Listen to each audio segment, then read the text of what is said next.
docteur Samuel Ferguson, correspondant du Daily Telegraph pour des reportages autour du monde, est le tout premier héros de la fabuleuse saga des voyages extraordinaires. En janvier 1863, les différents journaux annoncent la parution aux éditions Hetzel du roman « 5 semaines en ballon ». Son auteur est un quasi-inconnu. Il se nomme Jules Verne. 5 semaines en ballon. Il s'agit d'une histoire étonnante, celle du docteur Ferguson qui, avec 2 compagnons, va survoler à bord d'un ballon toute l'Afrique de l'Est à l'Ouest.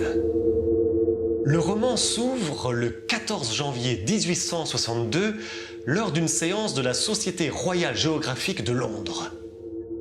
Le docteur Ferguson y est venu présenter son projet d'exploration de l'Afrique avec notamment pour but de découvrir les sources secrètes du Nil. Samuel Ferguson est alors déjà célèbre. Fils d'un capitaine de la marine anglaise, il est entraîné très jeune dans des voyages maritimes qui lui donnent le goût de l'exploration et de la découverte. À 22 ans, il a déjà fait son tour du monde. Il explore l'Inde, l'Australie, l'Amérique. Ferguson a un ami et compagnon d'aventure, Dick Kennedy, grand gaillard et chasseur émérite. Un 3e personnage fera également partie du voyage, Joe, le domestique du docteur Ferguson, sorte de préfiguration de passe-partout dans le tour du monde en 80 jours ou encore de conseil dans 20 000 lieues sous les mers. Joe est une excellente nature ayant voué à son maître une confiance absolue et un dévouement sans bornes. Il le prouvera plus d'une fois durant la traversée de l'Afrique. Il est à noter qu'à cette époque, le ballon est plutôt considéré comme un spectacle et non comme un objet scientifique. Jules Verne le transforme en un observatoire aérien permettant de survoler et d'étudier des territoires inconnus. Pourtant, Jules Verne n'a aucune formation scientifique et l'origine de ce goût pour le voyage et l'aventure est à rechercher dans sa ville natale, Nantes, son port et ses nombreux navires de commerce qui partaient à l'autre bout du monde. Après avoir vécu jusqu'à l'âge de 20 ans à Nantes, Jules Verne part à Paris pour ses études de droit. Mais la passion de l'écriture lui fait abandonner une carrière d'avoué toute tracée par son père. Jules Verne devient un auteur de théâtre et plusieurs de ses pièces sont jouées à Paris au cours des années 1850. Il se met également à écrire des nouvelles dont certaines contiennent les prémices des futurs voyages extraordinaires. Ces pièces de théâtre et ces nouvelles ne permettent toutefois pas à Jules Verne de vivre décemment. À 33 ans, il se met à écrire un premier grand roman qu'il baptise « Voyage dans les airs ». C'est probablement au cours de l'année 1861 ou 1862 que Jules Verne rencontre le fameux éditeur Pierre-Jules Hetzel. L'éditeur s'enthousiasme pour cette aventure à la fois géographique et scientifique. Le titre de l'ouvrage est changé, il devient 5 semaines en ballon et est publié en janvier 1863.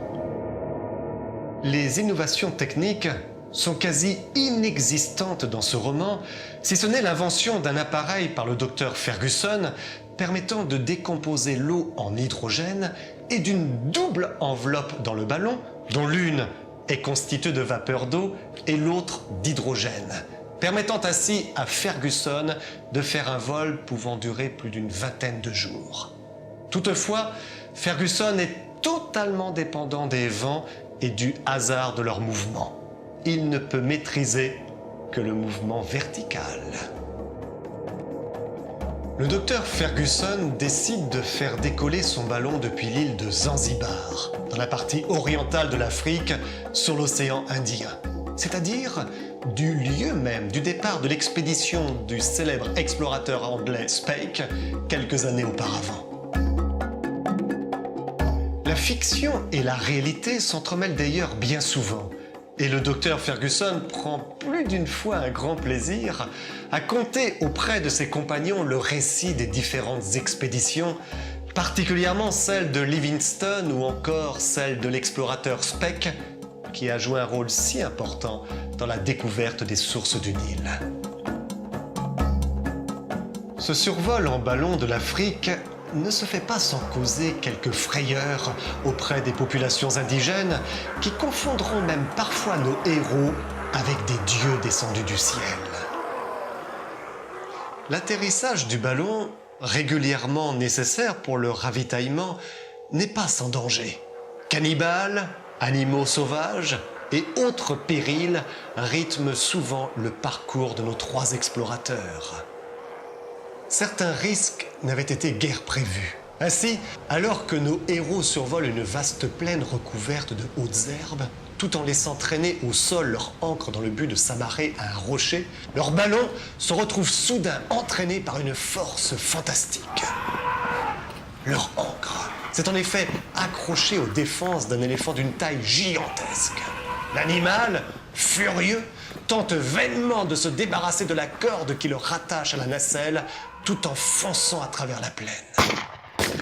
Seule une série de coups de carabine tirés par Dick Kennedy permettra de stopper cet étonnant attelage.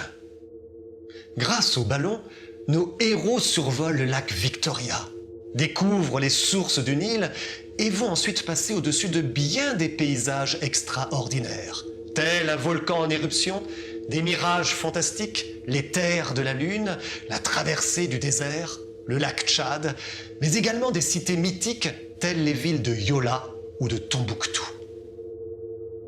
Un épisode mettra à rude épreuve nos 3 héros.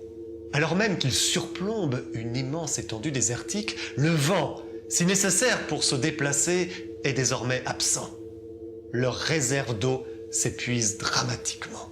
Cette eau est non seulement précieuse pour leur propre survie, mais elle est également indispensable pour alimenter l'appareil du docteur Ferguson, permettant la production de l'hydrogène pour le ballon. Il n'est donc plus possible de continuer le voyage dans les airs.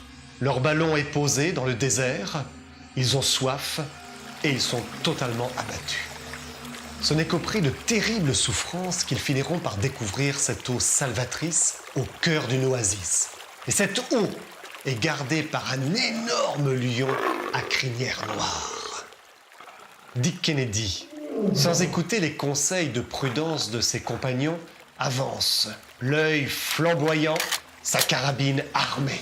Le fauve, apercevant le chasseur, bondit, mais il n'avait pas touché terre qu'une balle au cœur le foudroya.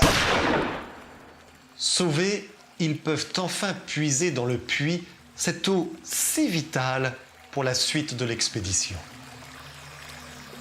Parmi les différentes anecdotes survenues durant ce voyage, l'une concerne la découverte d'une fantastique mine d'or. Cette fortune va, c'est le moins que l'on puisse dire, perturber le brave Joe qui tient absolument à emporter dans la nacelle du ballon une quantité considérable de ce minerai.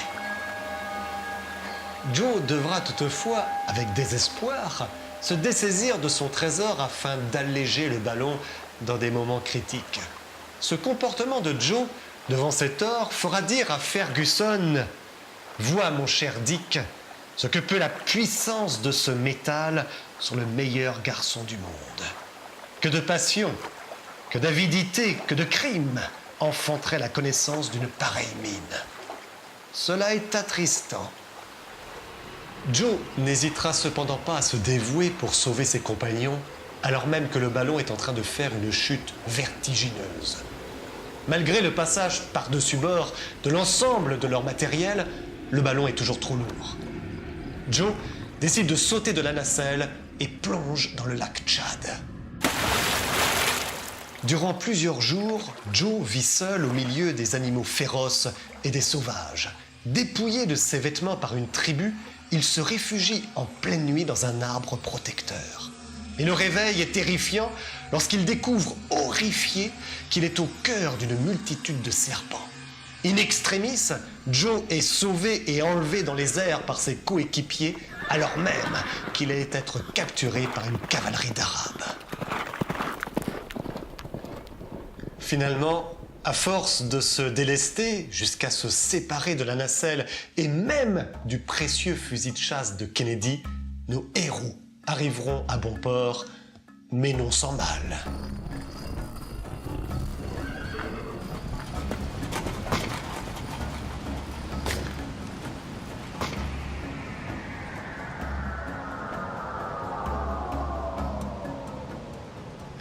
On voit souvent chez Jules Verne l'hymne au progrès technique.